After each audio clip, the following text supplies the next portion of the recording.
happening, gang? It's your boy Retro back again with another reaction video. Yeah.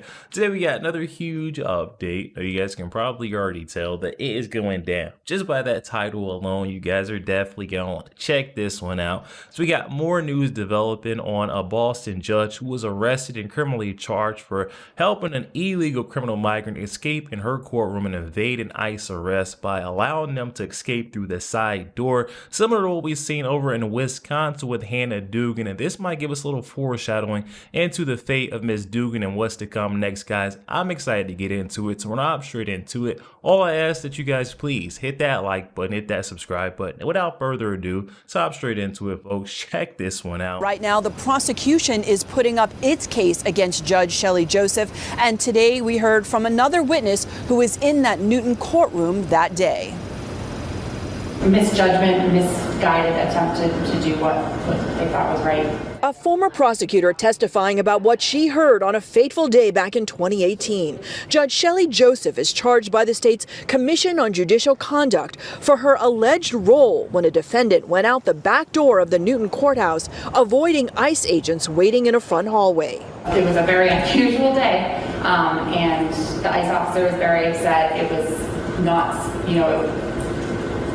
an individual was let out the back door, and it was something that I felt I needed to report to my supervisor because I was uncomfortable with what had happened. That defendant's attorney testified yesterday it was his plan to have his client leave out the back with the help of a court officer. David Jelinek asked Judge Joseph to allow him and his client, plus an interpreter, to return to lockup after he was released. An unusual move. The defendant went down the hallway, took a right.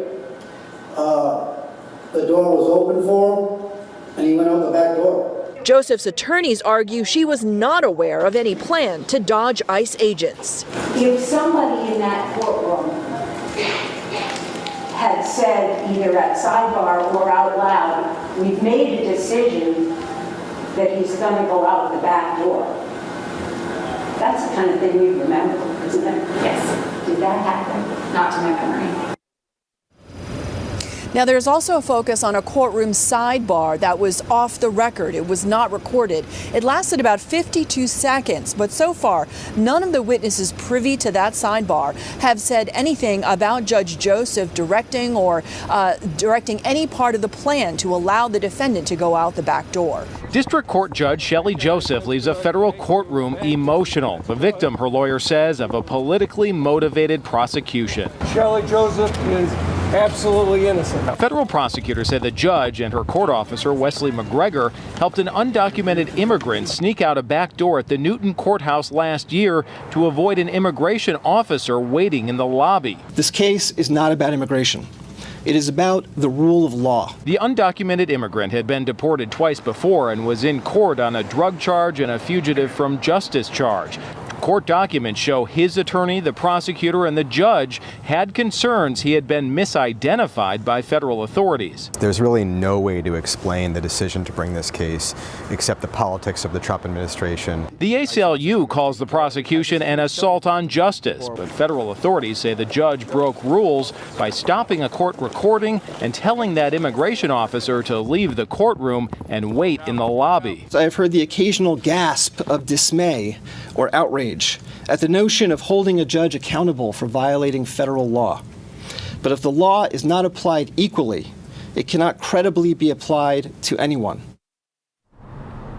Now, the Massachusetts Attorney General has come out strongly against this prosecution. The judge has now been suspended as the case moves forward. All right, you guys, so we get to see old Shelley Joseph is trying to wiggle her way out of this one, saying this is a political persecution, a typical excuse coming from Looney on the left. We can see that she knowing and willingly broke the law, federal law at that, and now she wants a get out of jail free pass. It's not going to work like that. We're seeing the Trump administration is not messing around when it comes to these situations. These folks harboring or illegally keeping these criminals and hiding them away from these law enforcement agents. I mean, we've seen what happened right here. I got a couple of different instances. We're seeing these loonies on the left. We have to draw that line. They're going to continue to do this. We got at Jerry Nadler's office, his staffers being cuffed up because they were harboring, it wasn't illegal aliens, but it was rioters. Check it out, and then immediately go to the waterworks. No, she did not. That is not what happened. That is not what happened. Okay? What? Hold on a second. Give me your contact information right No, now. I'm going to give you some to speak to you. Hey, That's what I'm going to Speak to do. you after. we got you. No. We got you. You're okay. I don't have to go. You're okay. You're okay. You're gonna be okay. I'm a federal officer. We're here checking on something. We have the right to check. I'm giving you. I'm not resisting. Stop resisting. You harboring rioters in the office. So there's not a problem. Let's walk inside. Let's walk through. For what? Let me see what's in here. Let's go. Come on. Can you stay in Hold it there. Hold it there. I mean, hey, and that right there is justice served. I mean, these folks, I mean, what are they supposed to do? These law enforcement agents, they show up to the facility.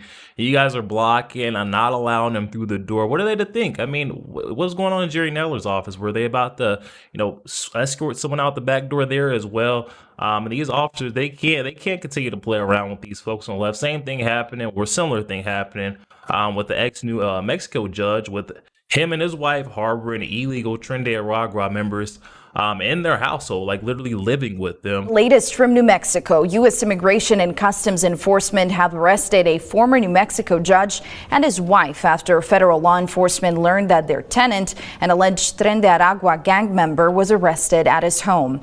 An ICE spokeswoman says the former judge Joel Cano and his wife Nancy Cano were taken into custody Thursday as part of an ongoing HSI-led criminal investigation. So we're seeing folks on the left continue to risk their freedom and being arrested in order to shield these criminal migrants from being sent back to a place where they belong, their home. I mean, they came into our country illegally. While we allow them to stay here, especially these are criminal migrants. I mean, we got to think these are judges, and these folks are, in their courthouse, these criminal migrants. They're being brought up on these cases, these charges, and most of these folks have more than one deportation order, but yet these folks still want to vouch and protect them from being sent back. Makes no sense to me. And then we can't forget the most similar situation where up in Wisconsin happened very recently with Hannah Dugan, that judge that also helped the criminal migrant escape her courtroom by ushering them out the back door. This here is Milwaukee Judge Hannah Dugan. She was indicted by a grand jury Tuesday on federal charges, accusing her of falsely telling federal officials back in April they needed a warrant to come into her courtroom. This during an appearance by an undocumented Mexican national, Eduardo Flores Ruiz, who is facing 3 misdemeanor charges. While distracting those immigration officers, she escorted him through a side door. He was arrested after a foot chase. Now, if found guilty, Dugan could face up to 6 years in prison and up to $350,000 in fines. A trial date has been set for July 21st. Yo, there we have it, guys. Oh my goodness. It's absolute insanity on the left. Has got to stop. When do we draw the line, put our foot down and say enough is enough? These folks, they continue to do it. I mean, there's going to be more situations similar to what we're seeing with these judges that think they're above the law, and they're going to, carry out what they believe to be justice by allowing these criminal migrants to just escape, evade ICE arrest throughout their courtroom by proxy of their robe. I mean, when are we going to start stripping these folks of their robe, derobing these judges? I mean, let's be real with ourselves. Until these folks figure out that this is no laughing matter, anything to play around about, they're going to continue to do it. So I can't wait to see, and we're going to continue to follow the Shelly Joseph case because I feel like it kind of sets the tone and precedent for what's going to happen. To Hannah Dugan of Wisconsin, the judge literally did the same thing as Shelly Joseph. I'm excited to see what they do there because we have to put our foot down. We have to make a stop or hold these folks accountable, or they're going to get away with it for until the end of time. And that's just my honest opinion, guys. But definitely help in the comment section. Comments are open, and I'm excited to hear what you guys are thinking on this one. Also, make sure you guys please hit that like button, hit that subscribe button. If you'd enjoy more content like this, catch you guys on the next week.